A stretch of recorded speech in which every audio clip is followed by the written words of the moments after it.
برائے سلامتی امام صاحب العصر والزمان علیہ السلام صلوات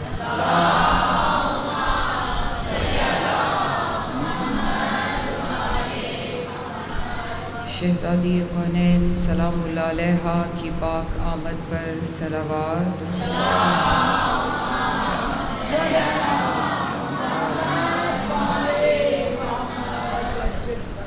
مومنات بڑی توجہ سے تشریف فرما ہے. میری دعا ہے شہزادی کونین سلام اللہ علیہا اس پاک کرسی کو اپنی پاک بارگاہ میں منظور و مقبول فرمائیں.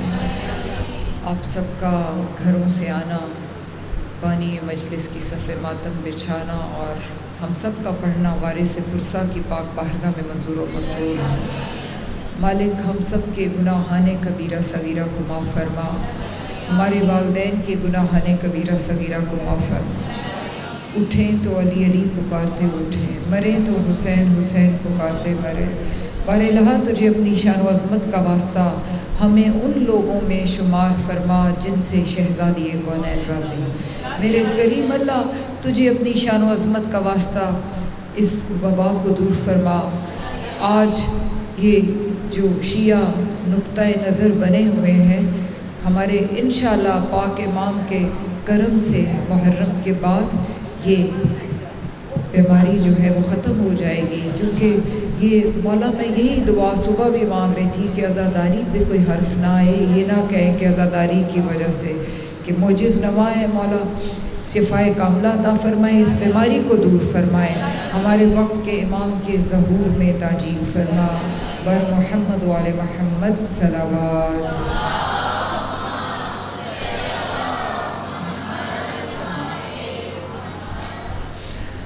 اعوذ باللہ من الشیطان الرجیم. بسم اللہ الرحمن الرحیم. الحمدللہ رب العالمین. الصلاة والسلام علی سیدنا و مولانا ابو القاسم محمد.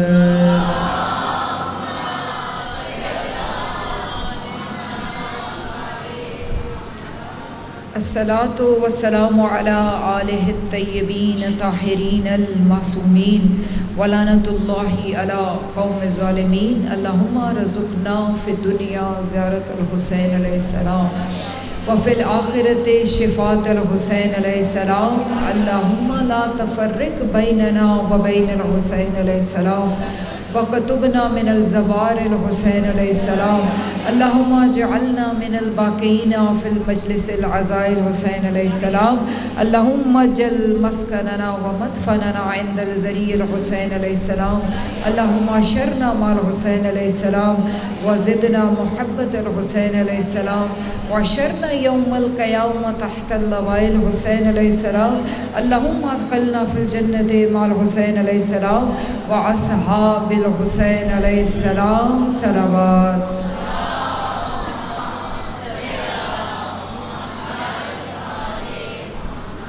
بسم اللہ الرحمن الرحیم. من ماتا ولم یعرف امام زمانہ ماتا میتاتا جہلیہ صلوات.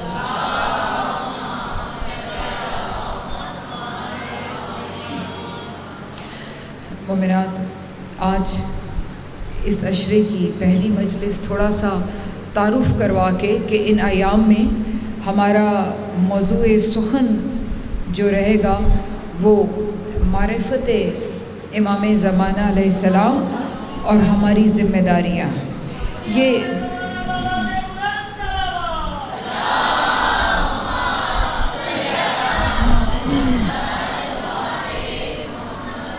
یہ اتنا اہم ترین اور گہرائی طلب اور اس وقت کی شدید ترین ضرورت ہے کہ ہمیں اپنے وقت کے امام کی معرفت کو حاصل کرنا چاہیے.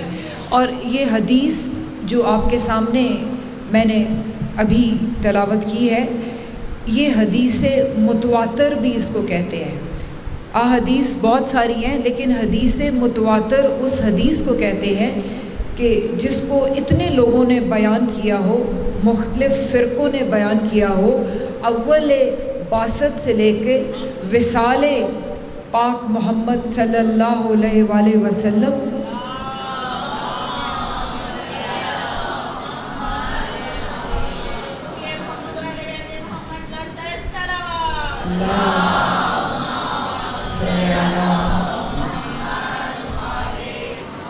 اس لیے اس حدیث کی اہمیت بتا کے آگے جانا چاہتی ہوں کہ پاک نبی کے بعد صدیوں میں اتنی دفعہ یہ حدیث بیان ہوئی ہو کہ جس کی صداقت میں شک کی کوئی گنجائش نہ ہو، جسے صرف ایک فرقے نے نہیں کئی فرقوں نے بیان کیا ہو، یہ اسی حدیث میں سے ایک حدیث ہے اور بڑی مشہور و معروف حدیث ہے۔ میں ترجمہ نہ بھی کروں تو آپ سب جانتے ہیں کہ پاک نبی نے فرمایا کہ من ماتا ولم یعرف امام زمانے ہی، کہ جو مر گیا لیکن اپنے وقت کے امام کی معرفت کے بغیر مرا، وہ جہالت کی موت مرا۔ جو مر گیا لیکن اپنے وقت کے امام کی معرفت کے بغیر مرا، وہ جہالت کی موت مرا۔ وقت کی پابندی نہیں ہے، جب بھی مرا، جہاں بھی مرا، جو بھی مرا، اور جس وقت کا وہ بندہ ہے، 40 ہجری میں ہے تو 40 ہجری کے امام کی معرفت کے بغیر، 60 ہجری میں ہے تو 60 ہجری کے امام کی معرفت کے بغیر اس زمانے میں موجود ہے، تو زمانے کے امام کی معرفت کے بغیر جو مر گیا وہ جہالت کی موت مرا۔ اور جہالت آپ جانتے ہیں گمراہی ہے، کفر ہے، اسی لیے ہمارا کوئی عمل اس کی بارگاہ میں قابل قبول نہیں ہے، یہاں تک کہ ہم اپنے فرائض کو بھی انجام دیں، اگر ہمیں اپنے وقت کے امام کی معرفت نہیں ہے یا وقت کے امام کی خوشنودی حاصل نہیں ہے تو کوئی ہمارا عمل اس کی بارگاہ میں قابل قبول نہیں ہے۔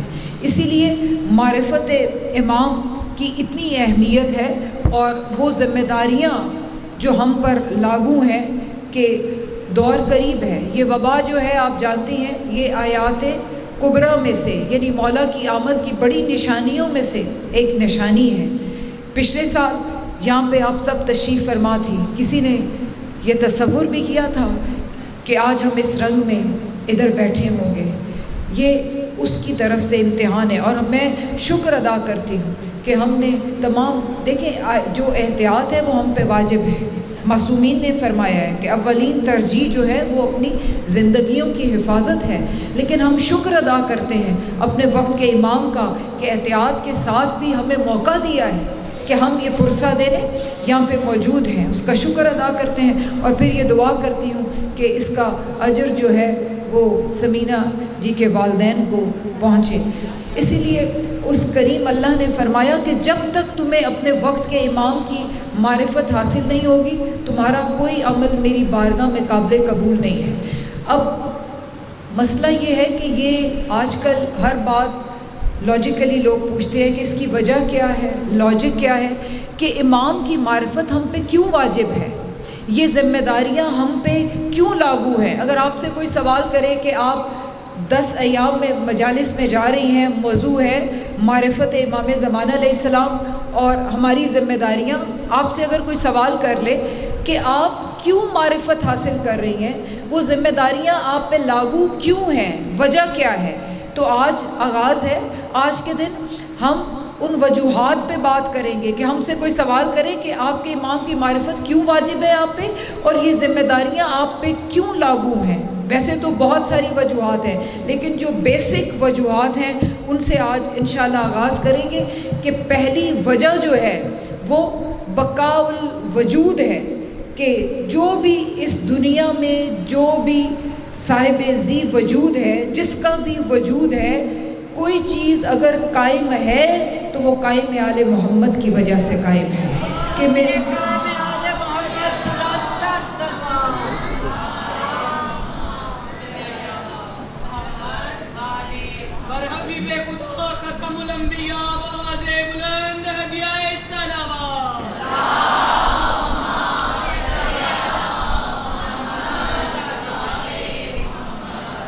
کیوں ہم پہ یہ واجب ہے کہ ہم اگر زندہ ہیں، ہمارا وجود ہے تو وجود قائم آل محمد کی وجہ سے ہے کہ ہمارے پاک امام بقاء الوجود ہے۔ دعائے عدیلہ میں بھی ہے الذی ببقا بقیت الدنیا، کہ دنیا میں جو چیز بھی باقی ہے، جس چیز کا بھی وجود ہے، وہ وجود امام زمانہ علیہ السلام کی وجہ سے ہے۔ اور ہم کیا، ہماری اوقات نہیں ہے، میرے پاک امام کے جو آباء و اجداد ہیں وہ بھی اگر قائم ہیں تو قائم آل محمد کی وجہ سے قائم ہے، کہ جب پاک نبی معراج پر تشریف لے گئے تو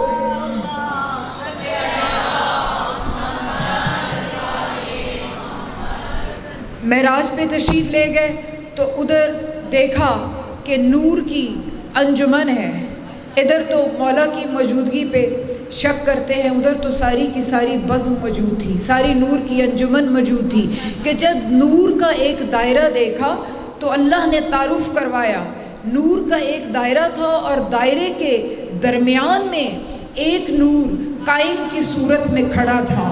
اللہ نے تعارف کروایا، میرا حبیب یہ تیرے نور کا دائرہ ہے، اور جو درمیان میں قائم کی صورت میں کھڑا ہے وہ قائم آل محمد ہے۔ جی جس کی وجہ سے سلامت، جس کی وجہ سے یہ کائنات قائم ہے، جس کی وجہ سے یہ تیرا سارا نور کا دائرہ قائم ہے، وہ قائم آل محمد ہے۔ اور ایک قابل غور بات کیا ہے کہ دیکھیں، ہم دعائے توسل میں سوچنے والی بات ہے نا، تو شان میں تو پاک نبی بلند ہے، مولا کائنات علیہ السلام بلند ہے، لیکن جب ہم نام لیتے ہیں تو ہم کھڑے نہیں ہوتے۔ وجہ کیا ہے کہ جب ہمارے وقت کے امام کا ذکر آتا ہے تو ہم کیوں کھڑے ہوتے ہیں؟ وجہ یہی ہے کہ 14 کا قائم بھی قائم آل محمد ہے۔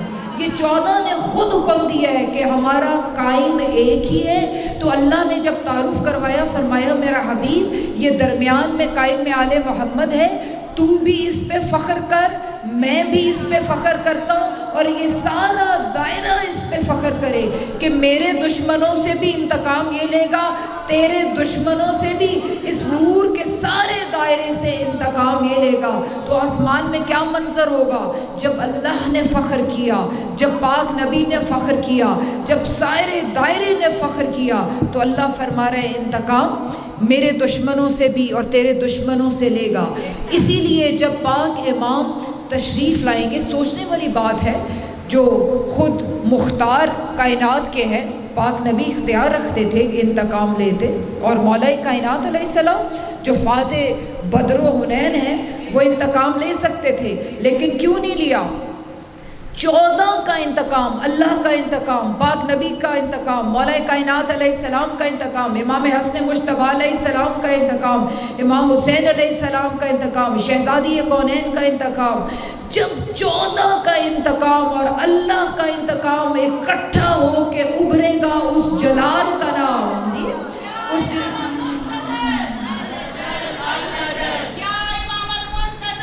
الاجل الاجل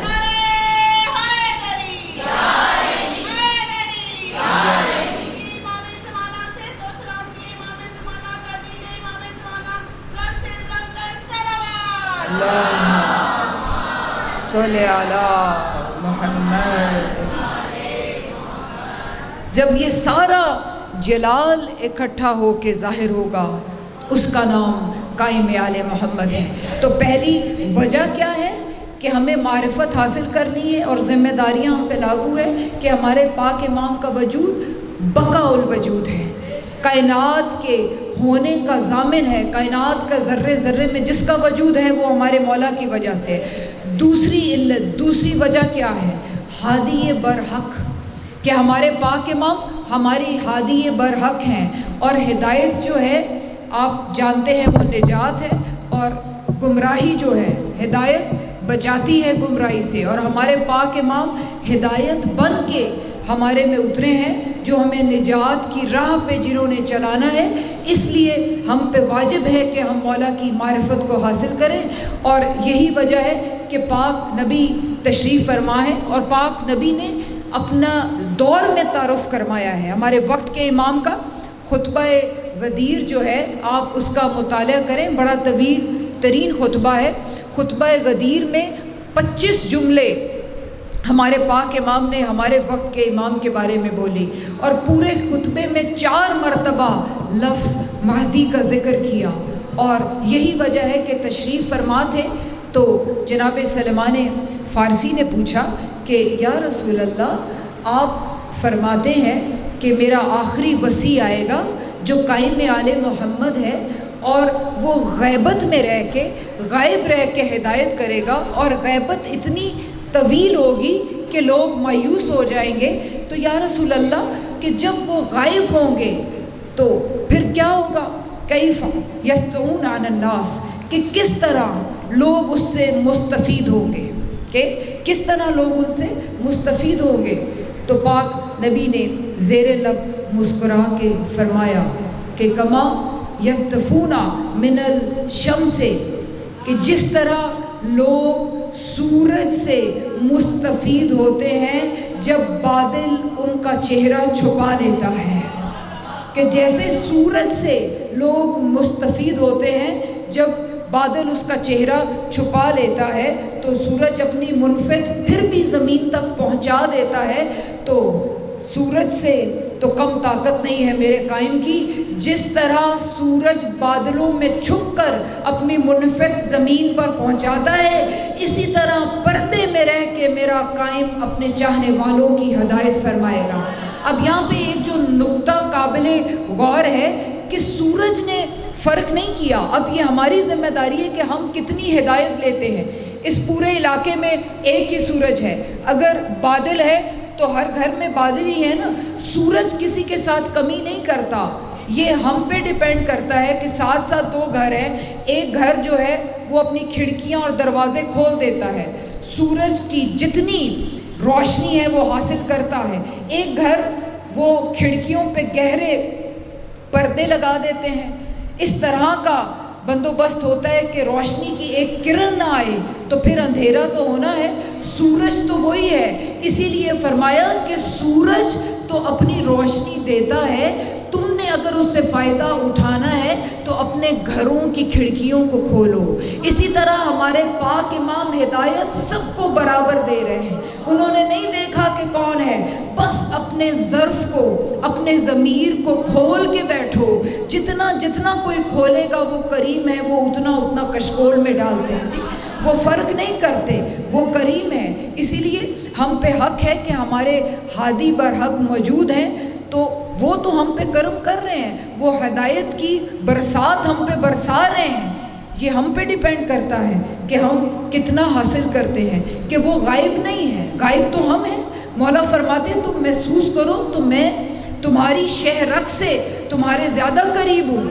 اسی لیے یہ ہماری ذمہ داری ہے کہ ہم مولا الاجل الاجل کہتے ہیں، مولا کو غائب نہ سمجھے، الاجل اس صورت میں کہیں کہ ہم مولا کی موجودگی کو محسوس کریں کہ مولا ہمارے قریب ہیں۔ مولا فرماتے ہیں کہ شیعو اگر ایک لمحے کے لیے میں اپنی نظریں تم سے ہٹا لوں تو تمہارا وجود دشمن ختم نہ کر دیں، تمہارا وجود اس بات کا ثبوت ہے کہ تم ہر وقت اپنے امام کی نظروں کے پہرے میں ہو۔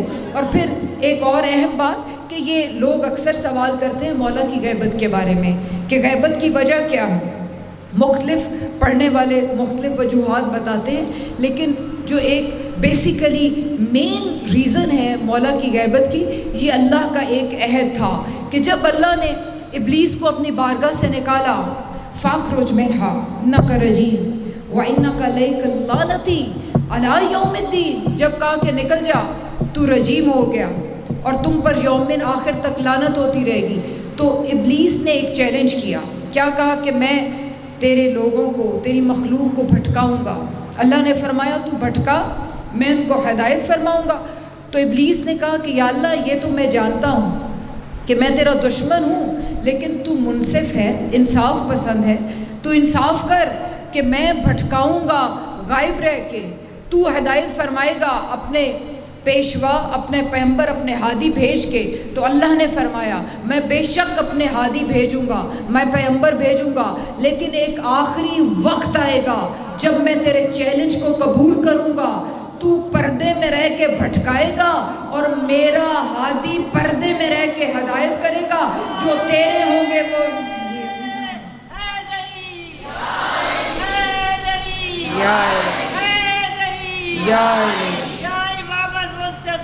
الأجل الأجل يا إمام المنتظر الأجل الأجل يا إمام المنتظر سلامتی امام زمانہ، خودشودی امام زمانہ،